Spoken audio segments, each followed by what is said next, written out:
Le réchauffement climatique est une réalité et nous sommes tous individuellement responsables de nos décisions et de nos actes. C'est vrai. Aujourd'hui, le secteur du transport routier génère encore trop de gaz à effet de serre. Mais du coup, qu'est-ce qu'on fait ou en tout cas, qu'est-ce qu'on peut faire ? Je pense que le mieux, c'est qu'on aille directement voir dans les différents services de l'entreprise ce qu'on met en place. Eh bien allez, c'est parti. On est parti.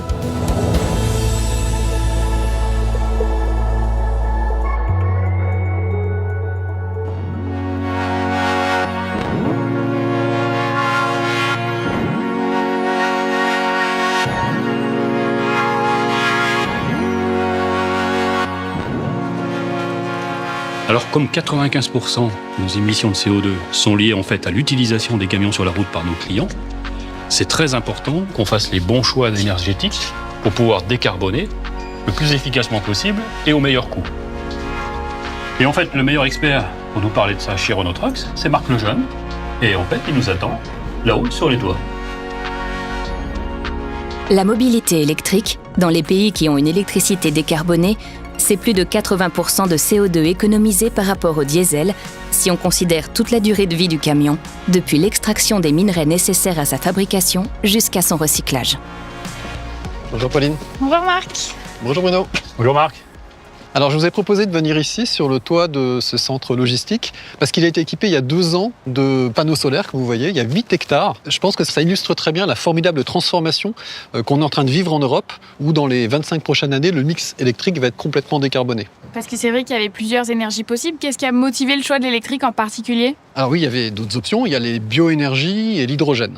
Alors sur les bioénergies, donc c'est du biodiesel ou du biométhane qu'on brûle dans un moteur, ça existe déjà aujourd'hui, c'est assez limité aujourd'hui et ça va rester limité demain. Alors, pour illustrer ça et mieux le comprendre, imaginez que vous êtes propriétaire d'un terrain qui fasse à peu près la surface de cet entrepôt, 8 hectares, et que vous décidez de vous lancer dans l'énergie pour les camions, l'énergie décarbonée bien sûr pour les camions. Donc vous avez plusieurs options. La première option, vous allez faire du biodiesel. Donc pour ça, vous allez labourer votre champ, planter du colza, le laisser pousser, ça va prendre du temps, il faudra l'arroser, il faudra mettre des produits phytosanitaires, des engrais, il faudra le récolter, il faudra l'emmener dans une presse, ça va prendre pas mal d'énergie. Une fois que vous avez extrait l'huile du colza, il faudra estérifier l'huile avec du méthanol et vous obtiendrez, avec ces 8 hectares, à peu près 12 000 litres de biodiesel qui vous permettront d'alimenter un camion long routier pendant 4 mois. La deuxième option, c'est vous faites comme ici, vous couvrez votre champ de panneaux solaires et ici, on compte récupérer un peu plus de 5 gigawattheures par an d'électricité, ce qui permet d'alimenter 36 camions pendant 1 an. C'est-à-dire 100 fois plus que si on avait utilisé du biodiesel. Donc là, on voit bien l'ordre de grandeur en termes de quantité entre l'électrique à batterie avec du solaire et du biodiesel. Et l'hydrogène, on en parle comme une solution miracle. Et pourquoi pas l'hydrogène finalement ? Alors l'hydrogène, c'est intéressant, enfin, c'est un gros avantage pour stocker l'énergie sur le camion. Ça représente moins de coûts, moins de poids, moins d'encombrement que les batteries. Ça, c'est le gros avantage. Après, il y a un gros inconvénient, c'est que c'est très énergivore. Il faut beaucoup d'énergie pour transformer l'hydrogène en électricité avec un électrolyseur, le transporter jusqu'à la station-service, le comprimer entre 700 et 900 bars et le refroidir à moins 40 degrés dans la station-service pour l'injecter dans le réservoir du camion. Et après, sur le camion, on le retransforme en électricité pour l'utiliser dans une chaîne de traction électrique. Donc, toutes ces transformations, elles consomment de l'énergie et au final, il faut 3 fois plus d'électricité par kilomètre avec un camion hydrogène qu'avec un camion électrique à batterie. Et même si on prend en compte l'impact de la batterie sur le coût, l'empreinte carbone et la quantité d'énergie, il y a toujours un très fort avantage pour le camion électrique à batterie. Donc c'est la raison pour laquelle la logique veut d'essayer de faire l'électrique à batterie partout où on peut le faire, et quand on ne sait pas faire, on choisit l'hydrogène. Ça pose quand même la question de est-ce qu'il y aura assez d'électricité pour tout le monde ? Aujourd'hui, si on regarde l'électricité européenne, il y a à peu près 1/3 de fossiles, donc c'est du gaz, du charbon, un gros tiers de renouvelables, donc de l'hydraulique, de la biomasse, de l'éolien et du solaire, et un petit tiers de nucléaire, surtout dans certains pays. Tous les pays d'Europe ont des plans dans les 25 prochaines années pour doubler globalement la production d'électricité européenne, tout en la décarbonant, c'est-à-dire en supprimant le tiers fossile. Si 80% des camions sont électriques à batterie en 2050 dans le parc, ils consommeront 5% de l'électricité produite en Europe.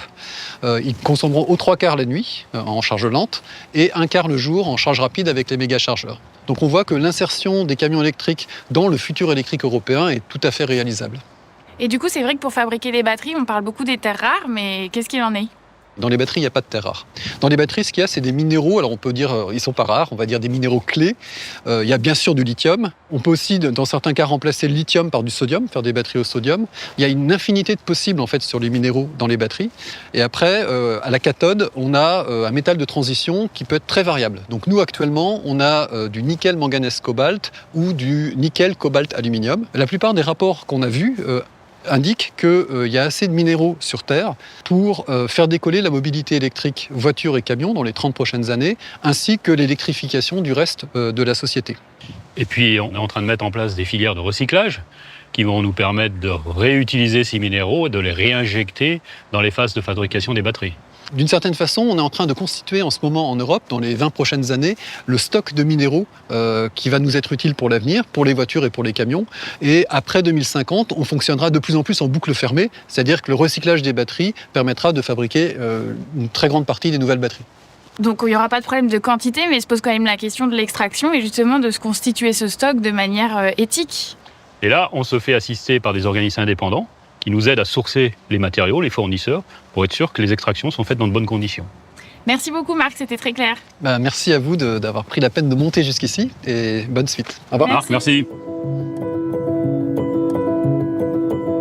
Renault Trucks, à travers le groupe Volvo, s'appuie sur un organisme indépendant pour sélectionner ses fournisseurs de minerais, RMI, pour Responsible Mineral Initiative.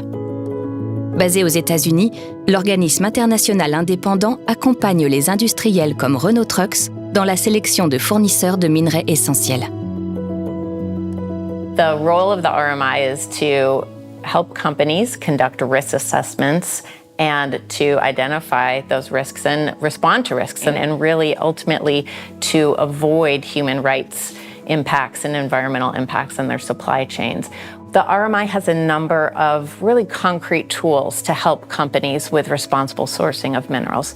First, we provide materials that help train and build the capacity of companies to understand what are the risks in their supply chains, what are the human rights risks, the environmental risks, risks that may have to do with particular geographies or particular minerals. And then we have our independent assessments against our standards, and those are assigned for all industry to see which companies, which smelters and refiners in the supply chain really are conducting appropriate due diligence.